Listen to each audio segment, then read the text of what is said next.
Les écoliers et les collégiens sont venus main dans la main et avec leurs parents. Une grande cérémonie a réuni ensuite tout l'ensemble au son de l'hymne national.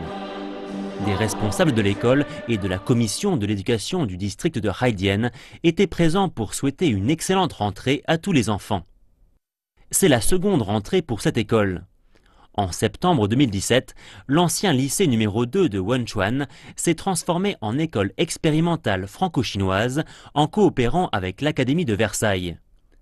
Selon Sun Jigang, directeur de l'école, l'établissement maintient des relations étroites avec des établissements scolaires francophones.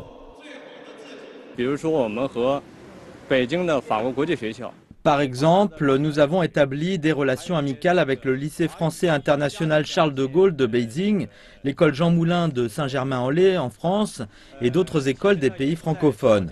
Nous avons organisé des activités d'échange entre les élèves et les enseignants pour favoriser la compréhension mutuelle.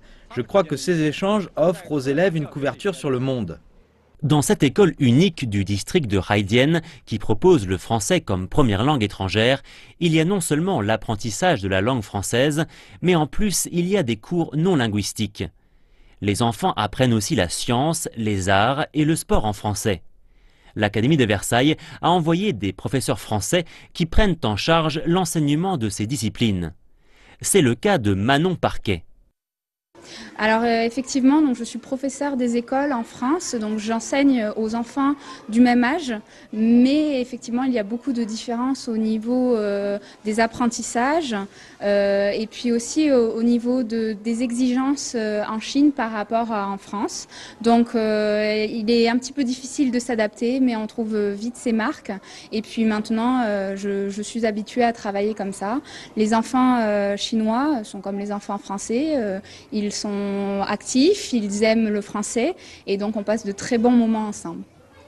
Afin de suivre et d'accompagner l'enseignement bilingue franco-chinois dans cette école, le ministère français des Affaires étrangères a mandaté un expert pédagogique, M. Alain Weinisch. Alors que l'année prochaine marquera le 55e anniversaire des relations sino-françaises, Alain Weinisch souhaite que l'enseignement de la langue française puisse connaître un fort développement.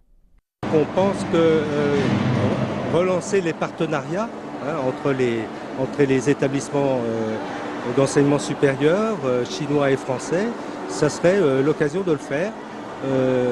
Il y a déjà plus de 550 accords de coopération, de partenariat entre les établissements, donc on espère beaucoup plus développer ces partenariats. On espère aussi qu'il y aura encore plus d'apprenants de français en Chine. Et, pour l'instant, on en dénombre plus de 100 000 en Chine, donc c'est 100 000 apprenants de français en Chine, donc c'est considérable.